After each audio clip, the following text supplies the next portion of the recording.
படம் பார்த்து காட்டு வாசி கொடுத்தேன் தப்பிச்சு இந்த மாதிரி இருக்கு. இன்னைக்கு நம்ம பார்க்க போது நம்ம மூவியோட ரிவ்யூ தான்.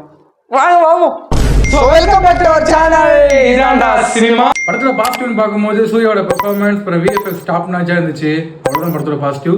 நைட்டுன்னு பார்க்கும்போது weak story, weak screen play, weak cast, weak performance, weak villain, weak கேமியோன்னு படமே வீக்காக தான் இருக்கு. படத்துல வேற எதுவுமே நல்லாவே இல்லையோ. நல்லா இந்த ஃபைட் சீன்லாம் ரொம்பவே சூப்பராக இருந்துச்சு. இந்த க்ரொக்கைலோட ஒரு ஃபைட் சீன் வரும், அதெல்லாம் டாப் நாச்சா இருந்துச்சு. அப்புறம் சூர்யாவோட டைட்டில் கார்டு ஒன்று வரும், தரம்.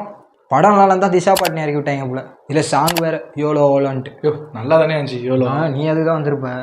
ஃபர்ஸ்ட் ஹாஃப் பொறுத்த வரையும் நச்சுன்னு இருந்துச்சு. செகண்ட் ஹாஃப் ஏன்டா வச்சிங்கன்னு இருந்துச்சு. இன்டர்வல் சுமாராக இருந்துச்சு. கிளைமேக்ஸ் அதோட சுமாராக இருந்துச்சு.